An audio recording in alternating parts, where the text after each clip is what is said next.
Ma confiance en les artistes travaillant d'arrache-pied sur le prochain animé Dragon Ball attendu pour cet automne 2024 nommé Dragon Ball Daima est immense. Mon optimisme vis-à-vis de la qualité de cette série à ce stade est également élevé. Par contre, s'il y a bien un aspect sur lequel cette série est mal traitée, c'est la communication qui l'entoure. Tout cela est chapeauté par le fameux Akio Yoku, dirigeant de Capsule Corporation Tokyo, ayant réussi dans les derniers instants de la vie d'Akira Toriyama à s'émanciper de la société historique éditrice Shueisha au Japon, et bien que moins catastrophique, je pourrais faire des remarques similaires par rapport à sa gestion des jeux et notamment le prochain Sparking Zero. La seule différence est que la communication sur ce jeu est généreuse, quantitative. Est-elle qualitative? C'est un autre sujet que j'ai déjà pas mal décortiqué dans de précédentes vidéos qui vous attendent sur la chaîne. En tout cas, si pour ce jeu c'est un plaisir d'avoir un rendez-vous relativement mensuel pour le magazine V-Jump, les trailers, etc., lorsque ceux-ci se révèlent à nous jusqu'à présent, je ne préjuge évidemment pas ni de l'avenir ni de ce que sera le jeu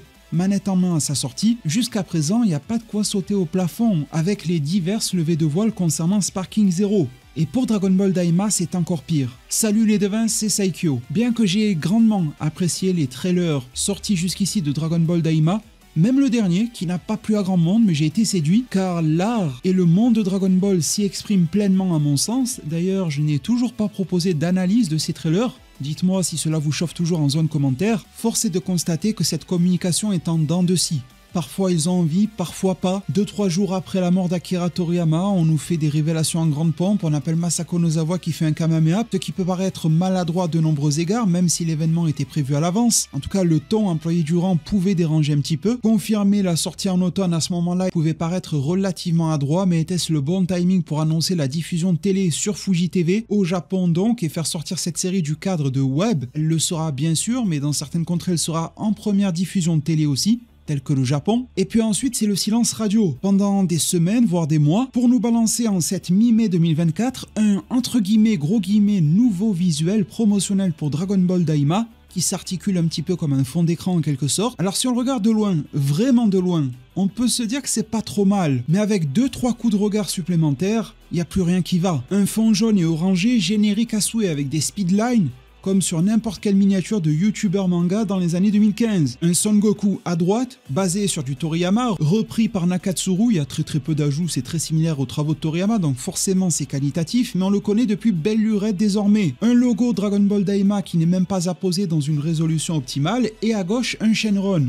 Quand l'on ajoute à ces quelques faits précédemment énoncés le fait que ce Shenron n'est absolument pas inédit, vous devez même remarquer que le style visuel de ce dernier dénote de Son Goku, et c'est tout à fait normal. C'est le Shenron en 3D du film Dragon Ball Super Super Hero. Encore, ils veulent nous le refourguer. Même dans Daima, dans les visuels promotionnels de Daima, ils nous gavent encore de super-héros avec ce Shenron qu'on a vu et revu. Il était dans le film, il était dans les visuels promotionnels du film, on le voyait dans un petit visuel accompagné de Son Goku. Il était même là pour essayer de refourguer aux Japonais des espèces de maquis. En décembre dernier, ils l'ont ressorti, j'avais rien dit parce que bon, je m'étais dit c'était anecdotique, mais là ça devient trop, à la Jump Festa, avec l'espèce de grande statue de Goku, pourquoi pas, elle est sympathique. Derrière le Shenron, c'est encore une fois du recyclé, du repompé. On est quand même sur une nouvelle série, un nouveau Kara designer, de nouvelles équipes, grosso modo, qui travaillent dessus, même si évidemment du staff de super-héros se retrouve également sur Daima, c'est tout naturel. Shenron reste Shenron, mais il y a toujours des évolutions en fonction des différentes séries, technologies, des talents, des artistes, des Kara designers qui se succèdent. Et bien là, non, c'est le même Shenron. Il est en 3D, le reste est en 2D, on s'en fout complet. Et là où ça rame et ça devient scandaleux, même un amateur ne ferait pas ça. Je vous ai parlé de youtubeurs au début, mais je n'ai jamais vu, et vous allez voir dans quelques instants, un montage aussi mauvais sur une miniature YouTube. Vous me direz si c'est le cas pour vous, mais il y a quelque chose qui m'a dérangé dès que j'ai jeté mon premier coup d'œil sur ce visuel, c'est les espèces de cadres entourant le Dragon Ball Daima, rectangulaire, et également autour de Son Goku. Il y en a encore un ou deux, des traits un petit peu plus clairs, blanchâtres, jaunâtres. Je vais zoomer évidemment pour vous les montrer, mais même sans zoomer, ça se voit direct. Je me suis demandé ce que c'était. Au début, je croyais que ça suivait une forme de logique artistique, je comprenais pas. Après, je remarque que le Goku n'est pas bien calibré, regardez, à plusieurs endroits, notamment de ses cheveux, on peut constater qu'il a été comme superposé à un autre Goku, et que ça a été mal fait. Ça correspond pas au niveau des dimensions, des jointures, comme s'ils avaient sur un logiciel superposé des calques, et qu'ils l'avaient mal fait, avec du décalage. Ça fait une coupe de cheveux qui part dans plusieurs sens, des rectangles jaunâtres dégueulasses, un logo Daima qui est pas en bonne résolution, un Shenron en 3D, on sait pas ce qu'il fout là, un Goku en forme et qui commence à se faire vieux depuis le temps où on le voit ici. et un fond certes jaune pétillant s'attire toujours l'œil, mais qui reste fondamentalement fade. Il n'y a rien à sauver à part peut-être la ligne avec les copyrights en bas, ça ils l'ont bien mis, dans cette affiche promotionnelle.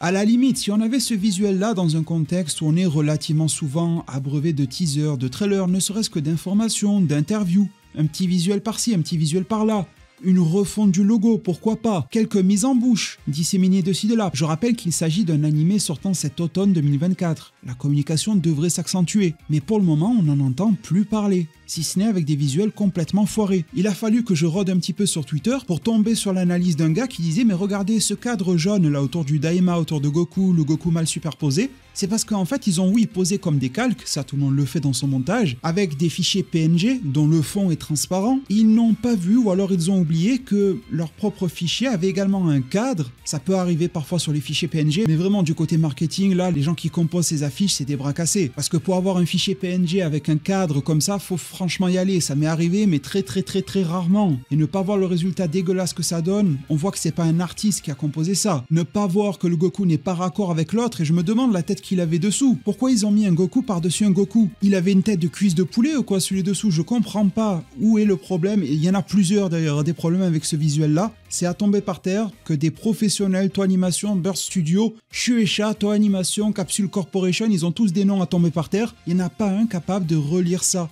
Il n'y en a pas un capable de dire à Akira Toriyama, lors de son vivant, que son âme puisse reposer en paix. Tu nous demandes d'appeler le film super-héros et l'arc narratif qui l'entoure ainsi, mais la série s'appelle déjà Super. Ça va faire un petit peu beaucoup de super affiché à l'écran, que cela soit dans les langages occidentaux ou bien japonais, parce que ça pouvait s'afficher jusqu'à 4 fois à l'écran le terme super. On a l'impression que la licence est gérée par des manches. Heureusement, comme je l'ai dit en préambule, que j'ai grande confiance en les artistes qui bossent, qui sont réellement et purement talentueux sur de tels projets tels que Daima. Je pense qu'ils vont délivrer quelque chose d'exceptionnel. Mais sérieux, je tente de rester poli, les personnes qui poussent le marketing derrière desservent leur cause. Si c'est pour nous montrer ça, ne montrez rien. Ça sera un moindre mal. Ce visuel-là ne donne envie à personne. Même les boîtes en carton sur les fast-foods sont mieux designées que ça. On verra bien à sa sortie, mais Dragon Ball Daima peut être un vent de fraîcheur, une vraie pépite dans la licence et la franchise Dragon Ball en général, et pour l'œuvre Dragon Ball, peut l'honorer et honorer la mémoire de son papa défunt. C'est ça que je trouve choquant, se prendre les pieds dans le tapis. Faire des erreurs, ça arrive à tout le monde, même aux plus grands des pros. Mais là, les erreurs, elles sont encore plus grosses que Big Mom, et il n'y en a pas un qui a pu dire à l'autre « Attends, fais gaffe là,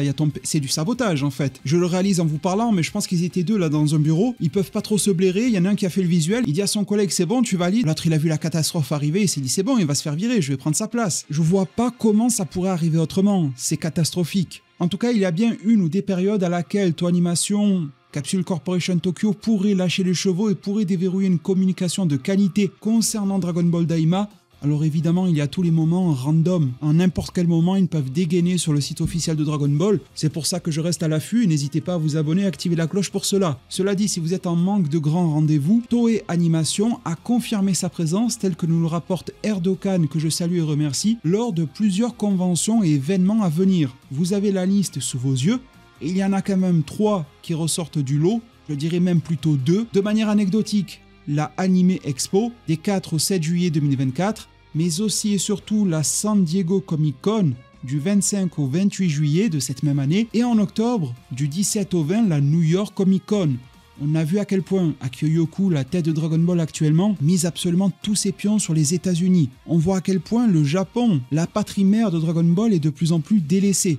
Le boss et un producteur de Studio Pierrot ont également cette même analyse vis-à-vis de l'industrie, donc Studio Pierrot c'est Naruto, Bleach et consorts. Le marché japonais arrive à une sorte de plafond de verre, on investit beaucoup et obtenir beaucoup moins en retour, ça leur plaît pas, ils ont les dents longues, vous le savez. Mais par contre l'Occident, de manière générale, mais notamment les États-Unis, c'est extrêmement porteur. Les mangas, les animés s'y sont développés fortement, mais beaucoup plus récemment qu'au Japon, et les marchés ne sont alors pas dans les mêmes cycles.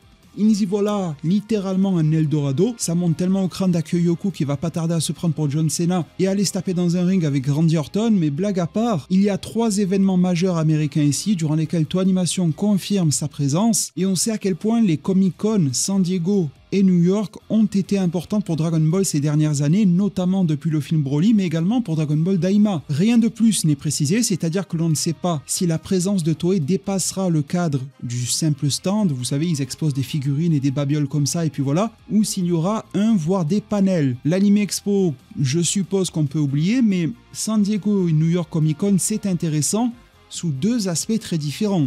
La San Diego Comic Con, c'est juillet, C'est donc avant la sortie de Daima. Ça serait bien de renvoyer un bon gros coup en plein mois de juillet pour bien amorcer l'automne et probablement le mois d'octobre. En parlant de celui-ci, octobre, c'est la New York Comic Con.